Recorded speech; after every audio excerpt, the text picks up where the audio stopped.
Light a campfire and everyone's a storyteller. Join us for some thought-provoking and beyond fireside chats. Welcome to and Beyond Fireside Chats. My name is Kasha and I'm back once again speaking to Browne and Debra Fox, the design and hospitality gurus behind Fox Browne Creative.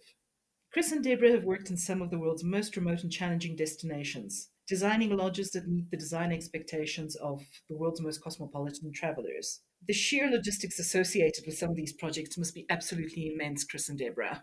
It's absolutely. Can you tell us a little bit about how the design process begins? What are the key pillars that you consider when you take on a project? Gosh, I think obviously the most important pillar for us, we always start with who's the guest, why are they coming, what is the reason that they're coming to this place, and the second is the location. I think for us, the location informs the design, it informs the experience, it informs what we're trying to create for guests to come. So that really is, I don't know if we chatted about it before, but that really is the starting process for us. We call it, it's almost called circles in the forest, where we sit in a space and really get to feel what is that guests want to experience there. And we go round and round in circles, and really then I think Chris really sets the direction from that point on. And then the rest of us fall in line with, okay, yes, that makes sense. We've got a building like that, or if we've got a space like that, that's what we can do. So it's location and the guest experience. Those are the two real starting points for us always. Yeah, and then followed very closely by, some really practical issues. Can we do around, it? Can we actually do this? What are our transport requirements and all the logistics stuff that comes into play quite soon.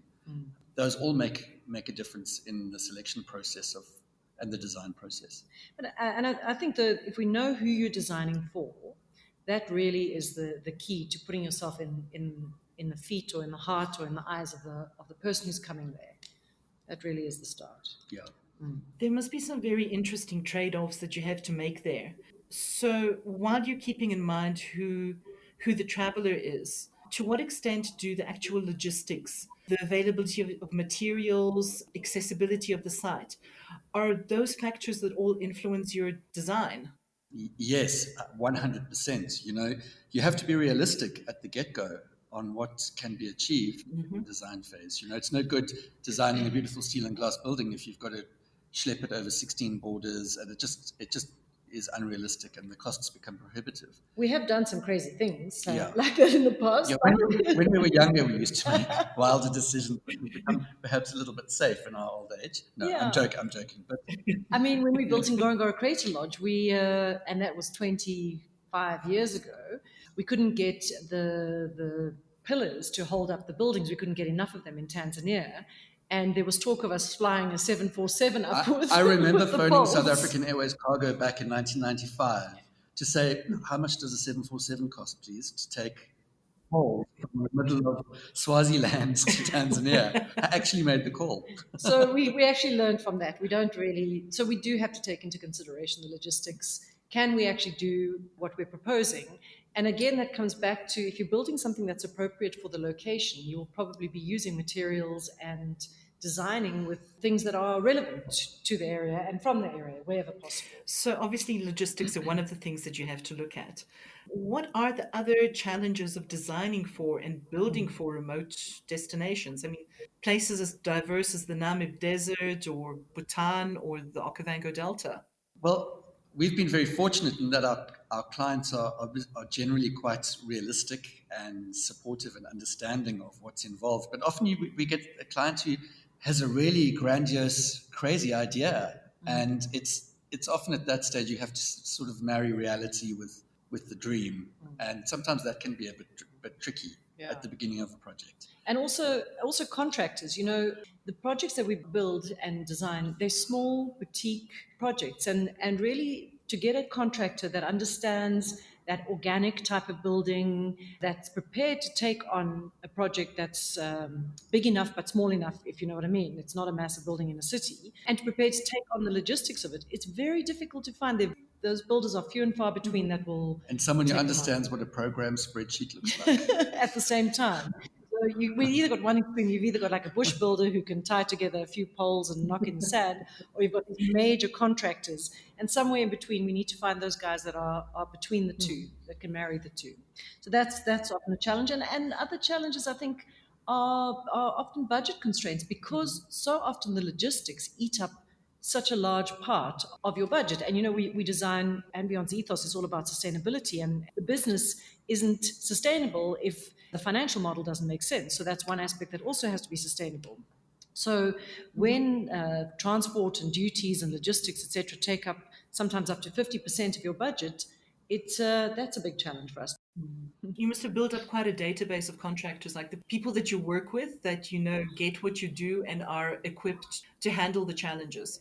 Do you sort of find yourselves working with the same people over and over again simply because they know what you need from them? Yes, we do have we have regional specialists. We've got a team in Kenya that we prefer.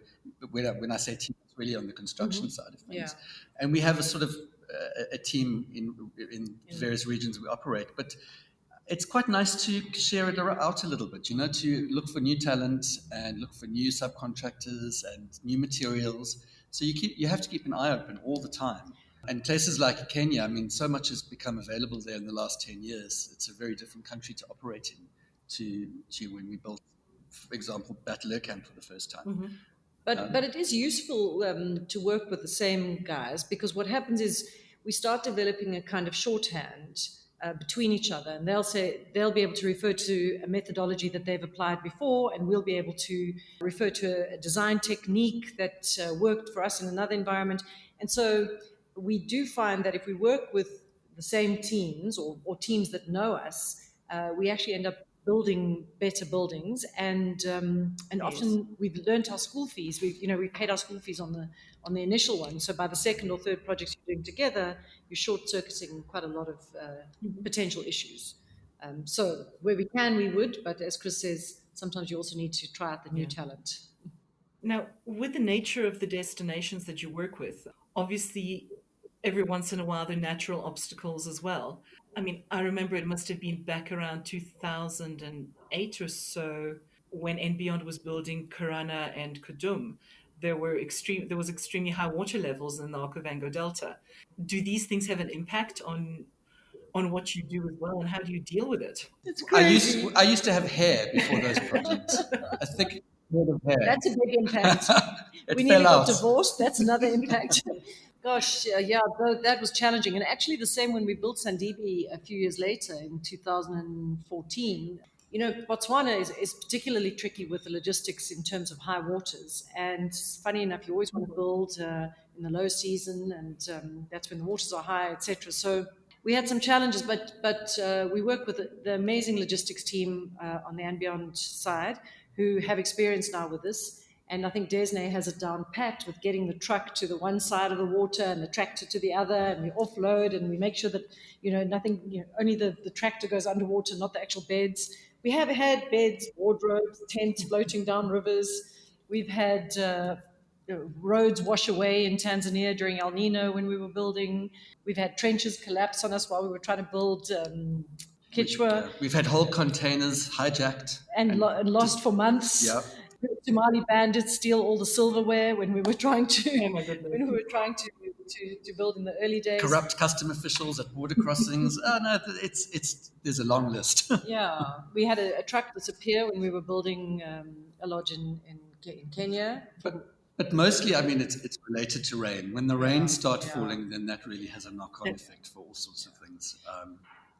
Yeah, because we can, we use forklifts, we use crane trucks. You can kind of circumnavigate any potential problem if you know what you're facing. And given that we've been doing this for 30 years now, we're kind of getting used to facing those challenges before.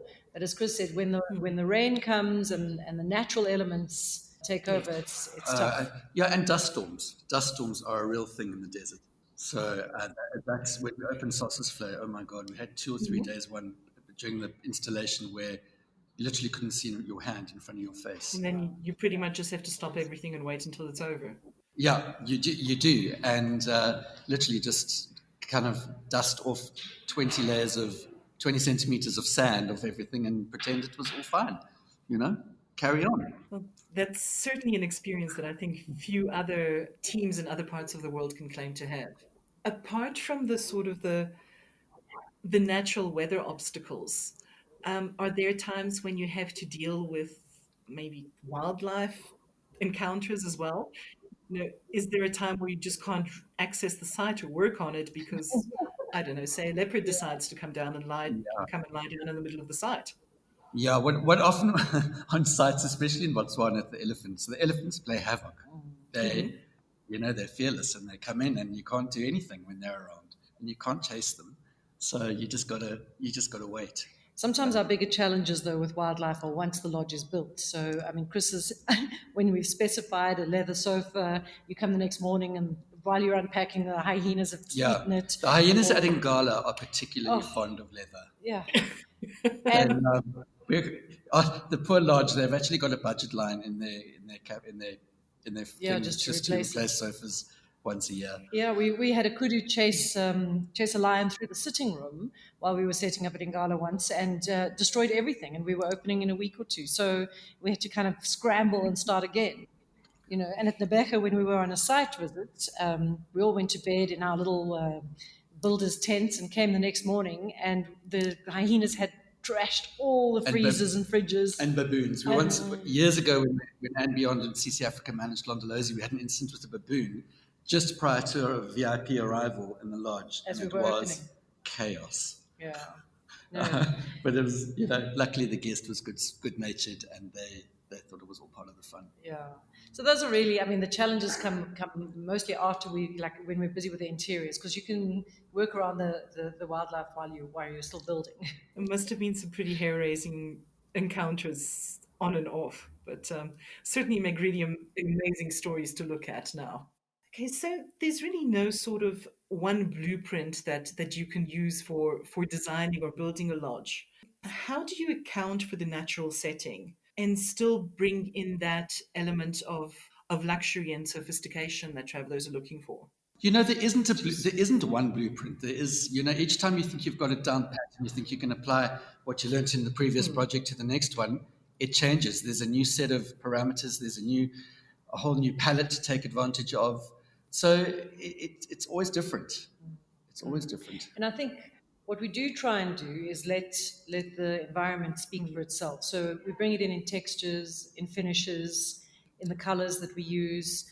We try and reflect the landscape that we're operating in or that we're building in. Often it goes down to taking away things rather than putting things in to create that sense of luxury, stripping things down to their most natural form. Yeah. And I think our guests are looking for that. They're looking for real textures, for authentic materials, and we try and use that because it's synthetic and artificial. We could, is that's where you lose the sense of luxury. I know and beyond is always, for and beyond it's always important to have a sense of place about the lodges. Obviously some of the things that you've just spoken about speak to that. What are some other techniques that you use to create that sort of sense of belonging? Well, I think it comes back to the core thing is the setting. I think we also take into account what is the local tribal or cultural custom without appropriating too much, and the weather also plays a huge thing. Climate. So there's a whole bunch of elements that come into play at the beginning of a project when you're deciding what it's going to be or what it's going to look like. Yeah, it's quite complex actually. There are definitely a lot of elements to look at. Have you ever Yeah. found yourself in a situation where you had to dramatically change a design between concept and implementation for any of the reasons that we've spoken about or any other reason? What when you mean when the money runs out? That too, yes. Not really. Once we get No. going, I think we face all those obstacles ahead of actually getting started. Obviously, there's challenges as you start building, and there are adjustments that you make to the design where you wanted maybe a building or something hanging, and then you can't have it hanging. You have to build it up with stilts, but not really. We've never had to pivot a design totally from one concept through to a totally different design in the end. We go through. There's quite it's quite a process before we actually get onto site to start building. We present concepts, then we develop the design, then we present artistic renditions, so that side of things, the approval side, is all covered. And by the time we're doing that, we've been to site a few times to understand some of the complexities that we might face there. So we haven't really had to do that, have we? No. So, I mean, on the mature business like and beyond, there's so many people who have their say at the beginning. That everyone's roped in, the sales and marketing team. So there's a very clear brief. And so with that in place, you don't really need to. We've never had to. I think a clear brief and the experience that comes from your side certainly helps, I'm sure. Yes, that's true. Yeah. Not to say we don't make mistakes. No. We've made a few of those. How much time do you typically spend on site, before you start a project and also during the course of a project? Is that quite an extensive thing? Yeah, we're quite familiar with many of the and beyond sites, but on a normal project where we haven't been to the site before, we'd spend a good 2 or 3 days receiving the brief on the actual site before we can go away and do a concept. Then as we develop the design further, it's probably another 2 to 3 days at a time. And then once the project starts rolling, it's a site meeting every month for 2 days. And sometimes, depending on how close the site is or how fast the build is, it's every 2 weeks. So we're working on a site not for and beyond at the moment. And as soon as lockdown eases, it's a bi-weekly site meeting. So every Monday we go up and we're on site for a night. But technology is really helping with that. So we are finding ourselves, we don't have to travel as much. It's always better to do it if you can. But certainly during this age of COVID, where we've had to really, I suppose that's been one of our biggest pivots, is using technology and our design approach. So we've used 3D mapping processes for sites that we're not able to go to at the moment, where they 3D map an entire building, and we can measure absolutely every single little last detail to the millimeter as to what's going on, and have a good sense of what's happening. That must be quite an unusual experience to find yourself having to design in that kind of circumstance where you actually don't know the ins and outs of the site. It must be quite a brand new and interesting element. It is. It's challenging. It's also making us think slightly differently. I think you have to be much more. The design process takes a bit longer. What's difficult actually is the tactile nature of what we build. So often what we build or what we design or what we develop is based on a sense of feeling the materiality or what it feels like in the space when you stand in it. So often that's when you pick up the errors, I suppose. The lights, the shadows, all those kind of things. And I think that's one of our USPs, is that we can get to a site and we can say, oh, that needs to be a bit higher. It doesn't feel right when you're standing in a building. Whereas I think if you're building a big city hotel that you just do the design for and then you tender it out to somebody else and you walk away, you can feel that nobody actually came and stood here and thought, how's this actually feeling? They just built what was on the plan. So it is better for us to be on site where we can be, but for now we just... We can't wait to get back to site, actually. Chris has got enough already. Itchy feet. He's trying to figure out every way that he can to get out of the country. Now, you've done a lot of work in Africa and throughout Asia as well, but having started in Africa, was there any destination that you found yourself asked to design for that you thought, well, this is really out of my experience. It's something I have no idea about this place or what it's like. Have you ever experienced that? And if you did, what did you do to prepare yourselves? Do you do research on the sites ahead of time, the cultures, everything surrounding it? How do you actually get around that element? Well, there's two answers to that question. Is that in Africa, in sub-Saharan Africa, no, we've never felt ourselves out of our depth. But when we get into sort of further north, we've worked in the Middle East, and in those desert scapes, those environments are very challenging and a little scary. Mm-hmm. But for actually the most scary project we've worked on in terms of testing ourselves and pushing ourselves has actually been an inner city project in the UK, in London. That's truly terrifying for us, because there are so many human variables that we don't have to deal with in Africa on a project like that, and so many regulations. I mean, that for us is exhausting. Yeah. But if I think of when we started building in India in 2000, that was really a process of exploring the culture, and it was a long process of many visits before we actually found a site and understood the nature of the beast. I think that we were dealing with there. So that process, as you say, was researching. Because we spent a lot of time understanding suppliers, going to different cities, going to different palaces to understand what was appropriate, what was not. So that was a lot of research before we actually built our first Yes. lodge there all these years ago. Yeah, it's always the human element in one form or another, whether it's the project team or the regional custom that you've got to be mindful of, or those are often where the hiccups can occur. What would you say has been your most challenging and beyond project, and why? Kudaman Karana, for sure. Yeah, I I think think. the reason for that was the short time frame. We built two lodges in 8 months, designed and built from start to finish in 8 months in the highest floodwaters in Botswana. And so from the time we got the go ahead to the time we opened the doors was 8 months, which is unheard of. Two different lodges, two Wow. locations, and really tough conditions. So we were designing and building and buying and shipping all at the same time. It was I wouldn't ever do that again. So that was our Yeah. toughest. And Namibia is not easy. I mean, Namibia, the logistics there are quite complicated. Not an and beyond lodge, but another project. The roads are so bad, so everything arrived, despite being beautifully packed. Everything just arrived smashed. The crockery, the glassware, so that kind of stuff Yeah, happens, yeah. and that's a bit disheartening. But those are little challenges. Each Yeah. project's got its own challenges. We could spend all morning giving you a challenge on each one that we've had. But yeah, overall, I think Kurum and Krana Yeah. were the toughest. And probably a bit of a trick question. If you could redo the design of any and beyond lodge, which one would it be? And again, why?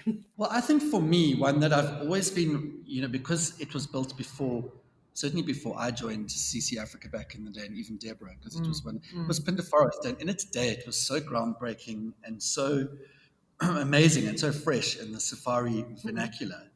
But I think that is one project that I know we've been talking to Ambient and we've done some Got proposals, and some it's in play and plans on it's the on their table. radar. Yes. But for me, that's one that I really would love to get stuck into. I think it was designed for a different kind of guest, Yes. a Yeah. different time, and I think it always lacked a sense of heart because of the way the guest area was split up. And I think that's something I'd love to address, to give it a real sense of homeliness, which as beautiful as it is, and it's stunning, and it's really held its own for such a long time. I've always felt it lacked a little bit of soul, maybe. Yeah, you don't know where to be. Yeah, That's definitely one of my favorite and beyond sites. So I would absolutely love to see what you would be able to do with yeah. it. No, we've got some interesting plans. Afoot. If when we all go back to normal, hopefully. Chris and Deborah, thank you so much. The time has absolutely flown and it's been absolutely fascinating chatting to you. We hope to have you back again with us soon. Thanks for your time, Cassia. Lovely chatting to you. Thank you for having us. Thank you for listening to And Beyond Fireside Chats. Don't forget to subscribe to make sure you never miss an episode. If you have any comments or feedback, or would like to suggest a topic you'd like to hear us talk about, drop us an email at firesidechats@andbeyond.com. We'd love to hear from you.